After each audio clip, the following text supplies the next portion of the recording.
¿Qué tal? Muy buenos días, amigos de Charlas de Leyenda. Bueno, en esta ocasión estamos un poquito tarde, pero bueno, básicamente yo creo que las charlas de leyenda deben tener alguna especie de maldición, porque siempre que tengo que transmitir hacer alguna transmisión acerca específicamente de esta sección de charlas chocolateras, siempre termino por no iniciarse en tiempo y forma estas pláticas. Y bueno, hoy básicamente vamos a hablar de una situación que se da en la nueva, pues vamos a decirlo, en una nueva era.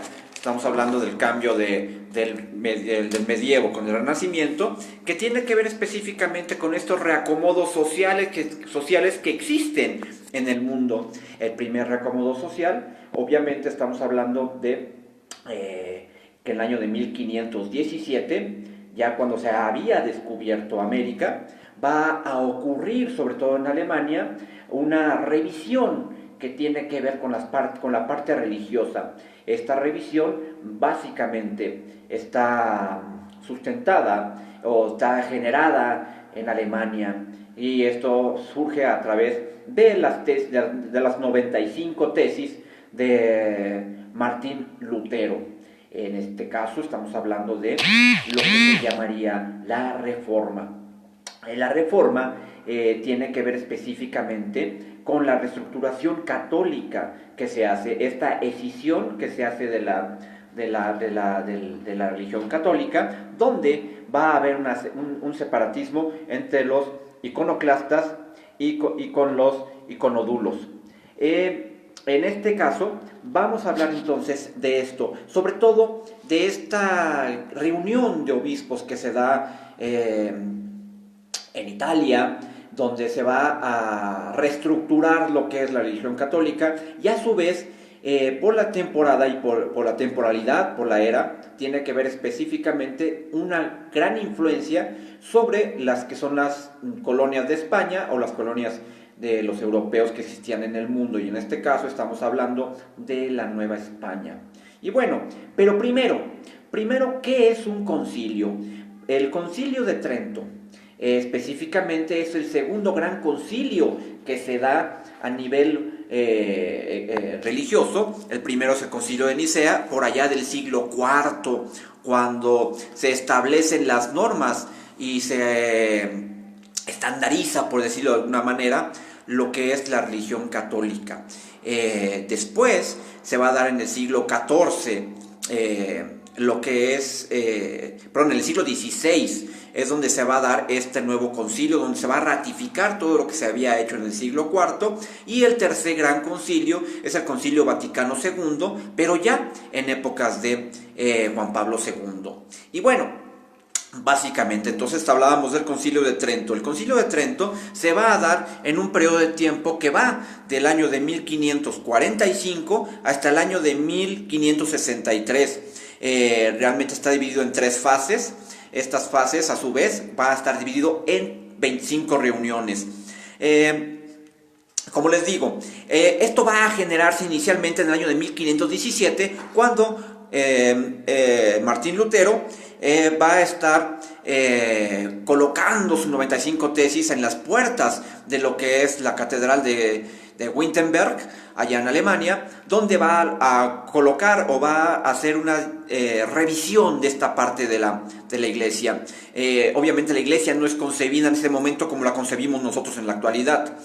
Había muchas cosas, había libros que llegó a establecerse inclusive hasta una lista de libros prohibidos, dentro de los cuales el que encabezaba el libro prohibido que no se podía interpretar, en este caso, era la Biblia. La Biblia era el primer libro prohibido de esta lista.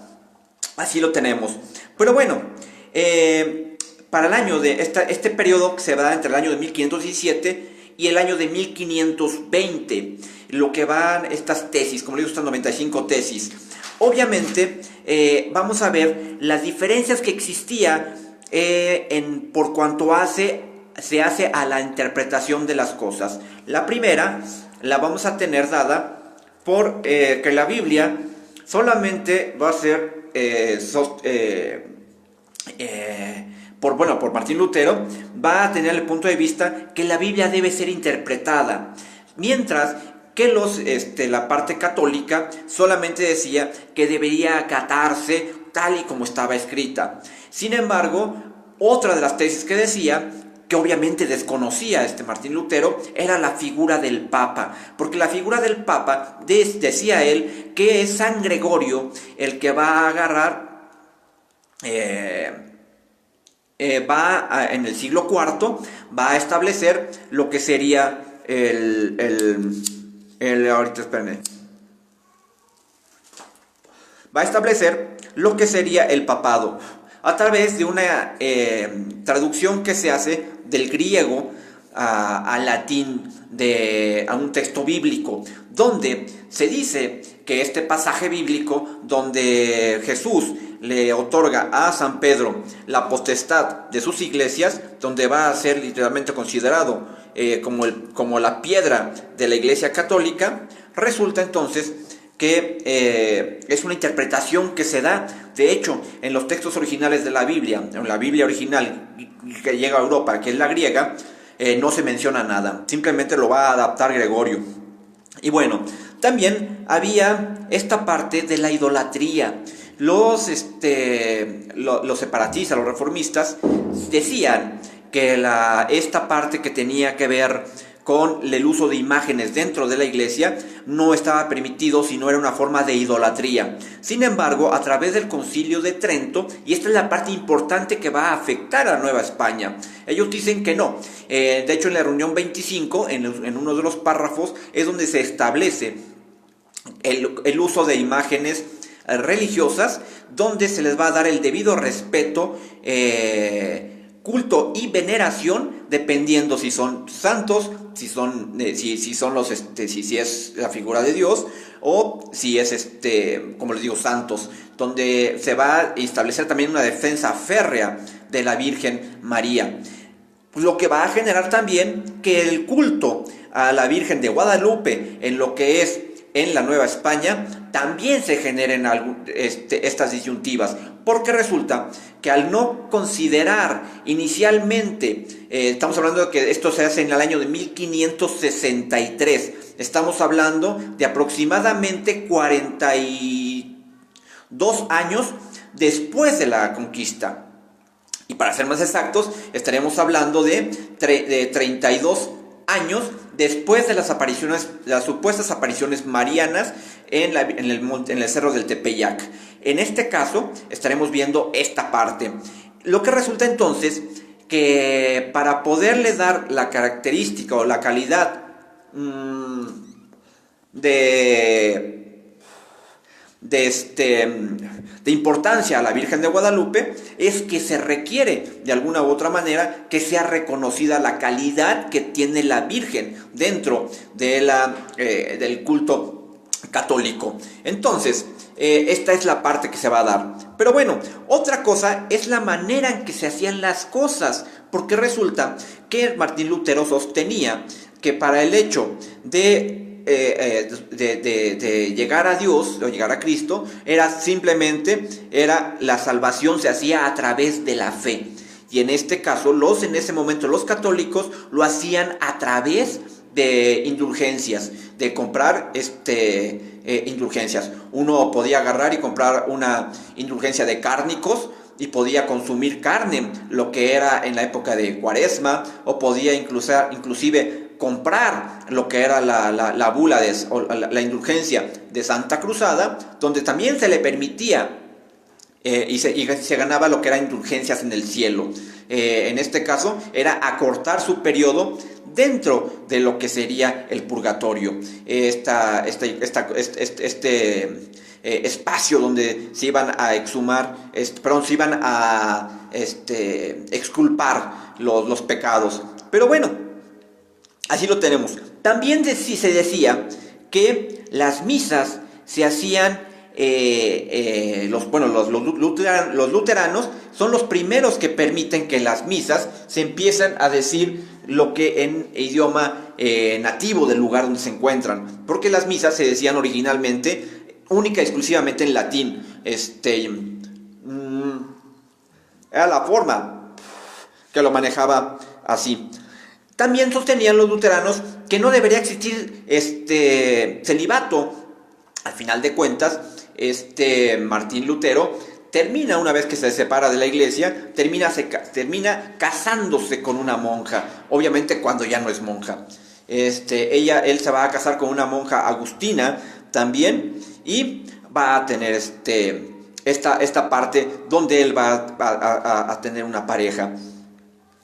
También habla de una cosa, decía que la relación que existía Martín Lutero entre Dios y el hombre era una vía directa. Sin embargo, la religión católica tenía lo que se llamaría el monopolio de la fe, que esto tenía que ver específicamente con el hecho de que si querías llegar a Dios, tenía que ser a través de los órganos religiosos correspondientes.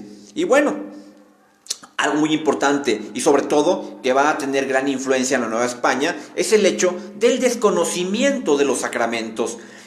Por ejemplo, el bautismo. El bautismo se decía que era una manera de liberar al espíritu, más no de perdonarlo, porque al final de cuentas se consideraba que el hombre a través del pecado original no estaba condenado a la condenación, sino tenía esta parte todavía de bondad, que podía hacer actos de buenos, y a través de esos actos buenos obviamente se generaba esta parte. Los sacramentos sabemos que son 7, para los que en alguna ocasión llegamos a tener o tuvimos una formación católica, eran estos sacramentos. Pero bueno, también tenemos que este concilio originalmente se pretendió la reconciliación de las iglesias luteranas con la iglesia católica. Sin embargo, esto no ocurrió porque los primeros obispos protestantes que acuden al Concilio de Trento iban con la idea original de discutir las tesis luteranas y llegar realmente a un concilio. Sin embargo, realmente lo único que buscaba la Iglesia Católica era que le pidieran perdón y que se volvieran volvieran al redil, por decirlo de alguna manera. Sin embargo, esto no se da y terminan los obispos luteranos por abandonar lo que es la Iglesia Católica inmediatamente en las primeras reuniones que se dan en el Concilio de Trento. El Concilio de Trento, originalmente, esta revisión ya se estaba dando desde un siglo antes, a través de la figura de Francisco de Vitoria.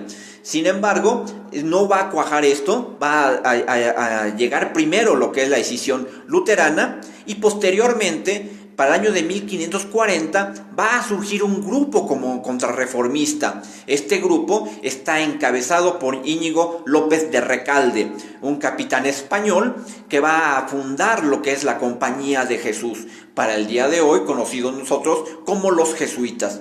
Pero ellos van a ser fundados en 1540. Sin embargo, pasan 5 años para que se empiece a dar este Concilio de Trento en esta ciudad italiana. Ahí van a llegar a conclusiones. Las conclusiones a las que van a estar llegando nos dicen que la fuente de toda la revelación divina va a estar basada única y exclusivamente en la Biblia. Se habla del pecado original, que el pecado original no es un pecado condenatorio a la muerte, sino más bien es el hecho de que a través del bautismo, que es el sacramento, va a ser reivindicado el ser humano y va a poder hacer obras buenas al final de cuentas, porque no era condenatorio, sino más bien era una especie de ¿cómo se los puedo decir? La manera de que había una mancha en el catolicismo, en el hombre, que era el pecado original. Francisco de Vitoria va también a establecer lo que se llama el derecho de gentes, que posteriormente se va a convertir en el derecho internacional y que a su vez nos va a dar un nuevo orden mundial. ¿Por qué? Porque a través del Concilio de Trento se va a reconocer la manera en que van a estar organizados a nivel mundial todos los pueblos. Es algo que nos deja el Concilio de Trento y que poco se habla de ello. Sin embargo, como les digo, así se va a estar dando. Ahora, muy importante, cuando llegan las primeras órdenes mendicantes aquí a lo que es la Nueva España, van a llegar en el año de 1523. Específicamente van a llegar 3 flamencos, entre ellos Fray Pedro de Gante. Van a morir de esos 3, van a morir 2, solamente va a sobrevivir Fray Pedro de Gante. Y va a ser el primero que va a hacer lo que es una escuela de artes y oficios, que sería el Colegio de San José de los Naturales, que obviamente era para adiestrar a lo que eran los indígenas dentro de las artes y dentro de las manualidades europeas. Van a aprender perfectamente las técnicas de pintura, y a su vez le van a enseñar a los europeos las técnicas indígenas, porque cuando llegan aquí los europeos se van a sorprender por los murales de gran formato que se tenían en la América precolombina, en la América prehispánica, y eso no se estaba dando en Europa. En Europa realmente era lo que eran los lienzos y lo que eran los óleos. En este caso van a aprender esas nuevas técnicas los españoles de los indígenas. Sin embargo, como les decía, lo que va a generar también esta parte de la Reforma son, como les digo, la forma en que se manejan las imágenes. Y tenemos, obviamente, lo que son los iconoclastas, que son los que van a rechazar el uso de imágenes para la evangelización, o para transformación, o para el mantenimiento en la fe. Y van a estar lo que son los iconódulos. Estos iconódulos van a estar todo lo contrario. Van a manejar el uso de las imágenes para la profesión de fe. En este caso, los iconoclastas van a decir que ellos son idólatras. Y se va a llegar a la conclusión que no. Es más, de hecho, a mí me lo ponían como ejemplo en alguna ocasión, que si ustedes ven o ustedes tienen la fotografía de su papá, de su mamá, de su novia, su esposa, de sus hijos, y la traen en un álbum, y ustedes la ven, pero no adoran a la fotografía, sino lo que representa esa fotografía. En este caso, lo mismo sucede con las imágenes religiosas. Por eso, cuando uno realmente asiste a lo que es una iglesia luterana, se va a encontrar con la situación de que carecen de cualquier tipo de imágenes, a diferencia de lo que pasa con una iglesia católica, donde está llena de imágenes. Ahora bien, dentro de las imágenes, como les digo, se van a empezar a dar a través de los franciscanos, los dominicos y los agustinos, esta influencia ejerciéndose dentro de lo que es el área de evangelización. En este caso, sabemos que la manera de representarlo era a través de imágenes. ¿Por qué? Todo el siglo XVI, contrario a lo que se piensa, fue un siglo totalmente indígena, un siglo donde el idioma que aparentemente era el oficial, que era el castellano, no se ocupaba más que los propios españoles o los propios europeos lo ocupaban. Realmente el idioma que se habló casi todo el siglo XVI fue el náhuatl o las lenguas de los pueblos originarios. En este caso, porque es por eso que se van a hacer el uso de imágenes. ¿Y por qué es importante entonces el Concilio de Trento? Porque gracias a la reglamentación que se hace de las imágenes, es que se puede dar uso de estas imágenes. Por ejemplo, si uno va a lo que es el convento de San Andrés, allá en Epazoyucan, lo que va a ver es literalmente desde el ingreso al claustro bajo, va uno a encontrar una serie de imágenes, una serie de imágenes donde se dice literalmente, siempre lo ha dicho y me gusta mucho la alegoría que hace el maestro Antonio Rubial, cuando menciona, decir, bueno, es que la Iglesia Católica te da el derecho del libre albedrío. Sin embargo, también te dice, mira, tú lo puedes hacer, pero si lo haces, tienes este castigo. Al final de cuentas, entonces no es lo que yo quiera hacer, es lo que tú me digas que tengo que hacer. Al final de cuentas, así lo manejan. Y esta parte de este claustro bajo en Epazoyucan, lo que va a haber es eso, precisamente la primera parte donde habla de, o los murales nos están hablando de la serie de castigos que van a tener las almas posteriormente. La primera es una representación del infierno, y los indígenas lo primero que se topaban, o lo primero que veían, era literalmente, esto en la capilla abierta, era literalmente los castigos del infierno. Posteriormente, si uno seguía avanzando y llegaba igual al purgatorio y en la forma en que se cometía pecado. También tenemos, no solamente, también en otros conventos de Hidalgo, como en el de Huejotzingo, donde también se habla, pero sobre todo de algo que estaba pasando en la Nueva España. En la Nueva España, por ejemplo, el uso del pulque estaba reservado, antes de que llegaran los españoles, única y exclusivamente a las castas, a la alta esfera política y social. Estamos hablando de los señores de alta estima, eran los cuales podían hacer uso del pulque. Sin embargo, este uso estaba restringido a ciertos días y durante ciertas ceremonias. Sin embargo, con la llegada de los españoles, el uso de esta bebida literalmente se desacralizó. Empezó a ser de uso común, y el alcoholismo, que era tan mal visto en el mundo prehispánico, se volvió algo común en el mundo hispánico, sobre todo por parte de los indígenas. El hecho entonces es que se empieza a hacer el uso y el abuso de lo que es esta bebida embriagante.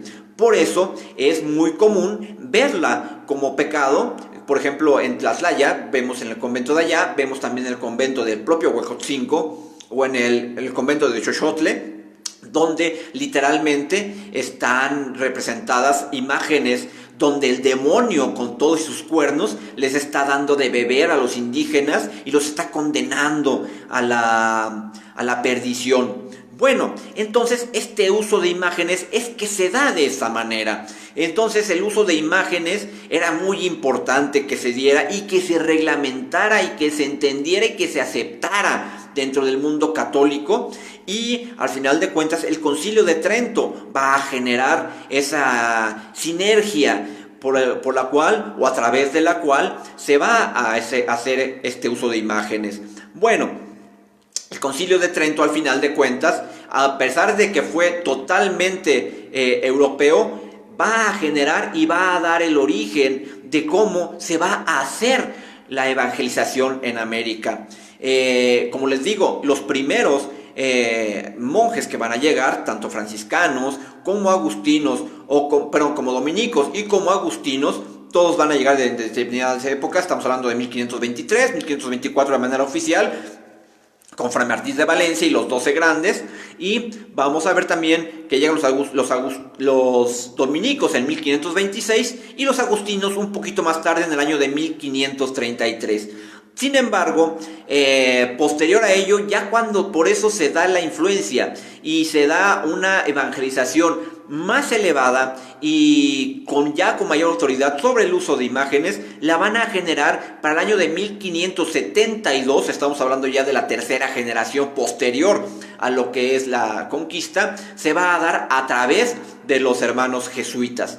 Ellos van a ser los que al final de cuentas van a ser los defensores de alguna manera de la fe que se va a estar estableciendo en la Nueva España. Y así por eso vemos que las iglesias en la Nueva España literalmente están llenas de santos y están llenas de imágenes, por el hecho de que son justificadas. No es lo mismo que te lo cuenten a que tú lo veas o lo vivas. El hecho de que se empiece a reglamentar inclusive la forma de dar misa, porque se consideraba la misa que era la forma incruenta a través de la cual se hacía lo que era la representación de la última cena anterior a lo que sería el Via Crucis. Y así también lo vemos, el hecho del uso de estas imágenes en los claustros bajos, donde se va literalmente, en muchos de ellos se van a estar estableciendo lo que sería un Via Crucis, desde que uno empieza hasta que uno va llegando a lo que es la crucifixión de Jesucristo. Y eso lo vamos a ver literalmente reflejado en lo que es esta iconografía religiosa. La iconografía religiosa se decía entre los propios romanos que una imagen dice más que 1000 palabras. al final de cuentas, las barreras de lenguaje, las barreras de criterio e inclusive las barreras de ideología van a estar socavando lo que es literalmente la evangelización. Sin embargo, a través del uso de imágenes perfectamente permitido y establecido en el año de 1563 a través del Concilio de Trento, va a provocar que uno pueda agarrar y pueda convencer a lo que es esta parte de los naturales. Por eso es importante el Concilio de Trento, no solamente por esta reglamentación que da, sino también por el hecho de la influencia que va a tener directamente. Gracias al Concilio de Trento es que para el año de 1641 literalmente se pueda hacer el primer escrito traducido al español del Nicanopogua, donde se establece lo que es la religión o lo que es la veneración a la Virgen María. Al final de cuentas, esta es la importancia que tiene el Concilio de Trento. No solamente el tratar de reconciliar, cuestión que no se logró, a las iglesias luteranas, sino más bien la influencia que va a tener a posteriori, la influencia que va a tener en los pueblos nuevos.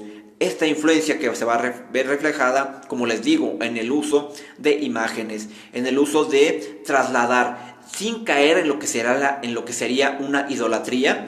Por eso tenemos también que, por ejemplo, Alonso de Montúfar, el segundo arzobispo de la Ciudad de México, él va a ser literalmente un promotor del culto a la Virgen de Guadalupe. Sin embargo, por el hecho de no haber estado reglamentado y estar dándose este cisma religioso en Europa, y que la iglesia no se había pronunciado a través de esto, es que el obispo de Guadalajara va a fundarle una causa a Montúfar diciéndole que es un idólatra. Esta causa, al final de cuentas, está ahí en los archivos, no de la Inquisición, porque la Inquisición todavía no estaba establecida, pero sí en los archivos del arzobispado, donde va a ser reprimido Montúfar de idólatra. Así, a su vez, va a también estar otro obispo que tanto critica el hecho del culto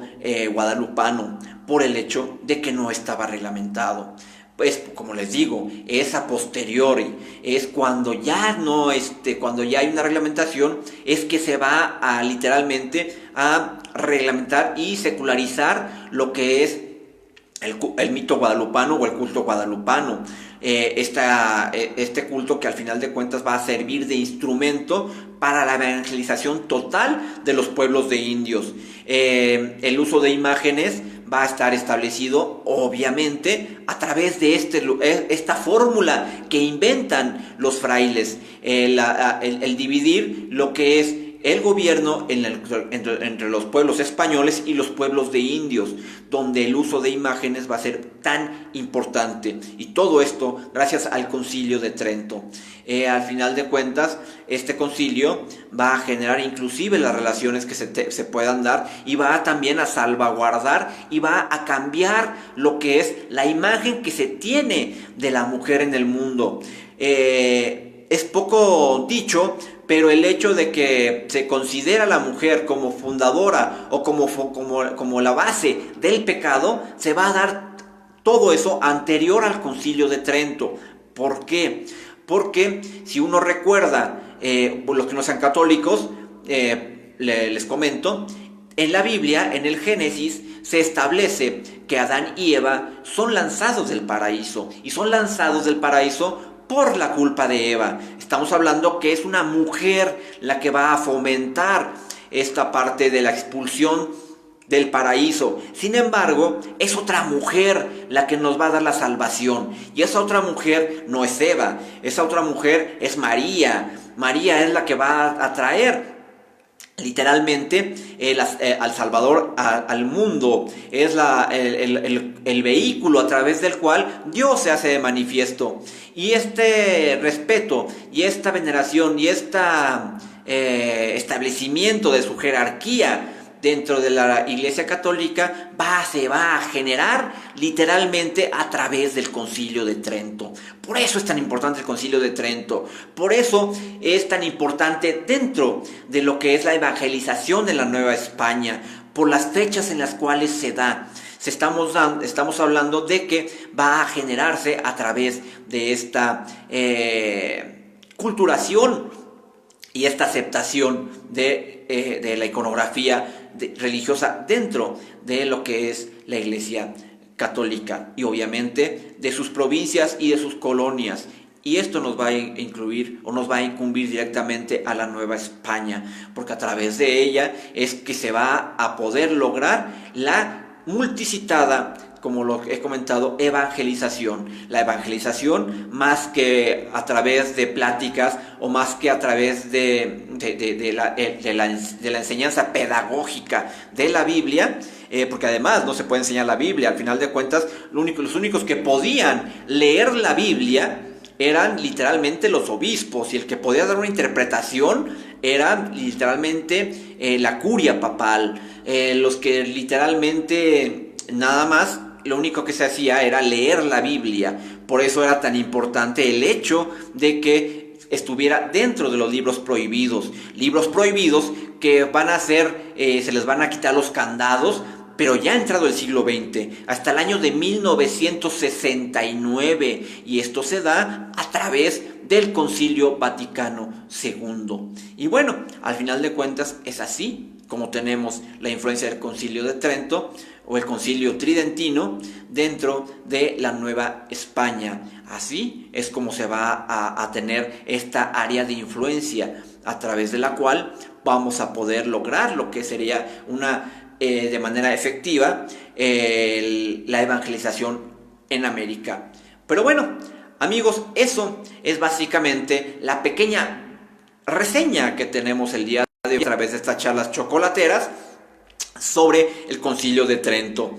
Es muy breve, es al final de cuentas así como lo manejamos. Quiero recordarles que los que están viendo esta transmisión, que mañana no se les olvide, 10 de la noche, tenemos leyendas de los estados de la República Mexicana. Ya tuvimos hace 15 días, el viernes, en la primera leyenda. Nada más habíamos narrado una leyenda sobre el estado de Chihuahua, la leyenda de la Pascualita. Ahora ya relatamos también un par de leyendas del estado de Jalisco, como la Luterita de Mezquitán, o inclusive la Niña de las 7 Iglesias. Y esta semana, mañana, tenemos lo que es una leyenda de amor tradicionalísima de Querétaro. Yo creo que todos la conocen, y los que no la conocen la vamos a conocer más a fondo, que es la leyenda del Callejón del Beso. Y vamos a manejar otra leyenda. Estoy todavía viendo cuál leyenda va a ser. Seguramente va a ser la ninfa de León. Vamos a hablar de esto, o inclusive hay un par de leyendas más que todavía no decido, por eso lo tengo como leyenda sorpresa. Eso lo tenemos mañana a las 10 de la noche. No se pierdan estas leyendas. Para el día domingo tenemos una plática, recorrido, literalmente, es sobre Xochimilco. Vamos a hablar de su historia prehispánica, su influencia en el mundo prehispánico, su influencia ya directamente en la conquista, su influencia en la creación de esta ciudad. ¿Por qué deja de ser un pueblo, una nación, y se convierte en un pueblo? Vamos a hablar todo eso sobre Xochimilco. Vamos a hablar de tradiciones, leyendas. Vamos a platicar algo del niño Pan. Vamos a platicar igual de la Isla de las Muñecas. Eso lo tendremos para el día domingo. Los datos y requisitos del evento están directamente en la página. Ustedes lo pueden verificar a través de la página de charlas de leyendas. Ahí tenemos lo que es este recorrido del día domingo a las 11 de la mañana. Y así ya tenemos también programados lo que es una plática recorrido también sobre el Tajín, y también tenemos ya también contemplado Monte Albán. Estamos viendo si manejamos todavía Mitla, si manejamos o la propia Paquimé. vamos a estar visitando estas zonas arqueológicas que existen en México a través de estas pláticas recorridos. Eso lo vamos a tener todos los domingos a las 11 de la mañana. Igual, requisitos y bases para poder establecerlo están directamente en la página Charlas de Leyendas.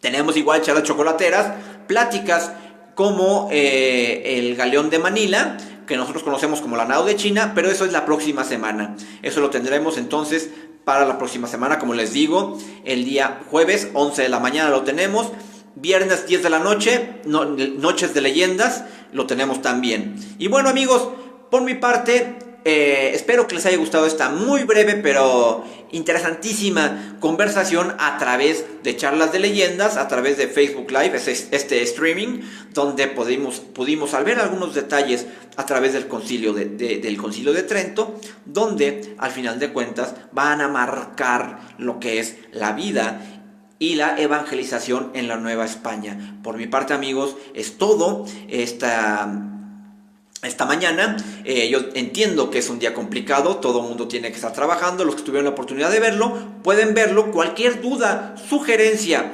o que quieran que de alguna u otra manera se les pueda ampliar el tema, con gusto, quedo en los comentarios. Ustedes pueden hacerme cualquier pregunta y cualquier comentario a través de esta página o a través de este evento, y yo con gusto se los voy a resolver. O en su caso, también, si se les hace más fácil, traten de comunicarse conmigo, mándenme un mensaje a través de WhatsApp.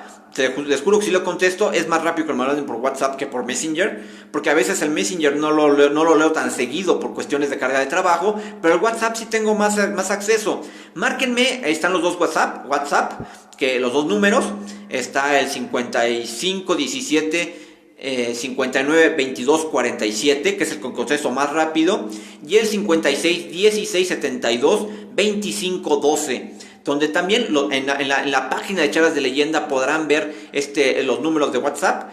Mándenme cualquier duda que tengan, o si quieren que algún tema en específico lo tratemos, sobre todo de cultura mexicana, con gusto lo atenderé atenderé la sugerencia a través del WhatsApp o a través de la propia página de Charlas de Leyendas. Amigos también de los estados que puedan estar viendo esta transmisión, mándenme sus leyendas y aquí las platicamos, aquí las relatamos, aquí hablamos de esa idea que se tiene de estas leyendas del México contemporáneo, del México colonial e inclusive del México prehispánico. Por mi parte, amigos, eso, como les digo, esto es todo. Recuerden que vivir México es vivir su historia. Muchas gracias y muy buenas tardes. Nos vemos hasta mañana a las 10 de la noche. Saludos a todos los que siguen esta transmisión. Muchas gracias. Por mi parte es todo. Hasta luego. Buenas tardes.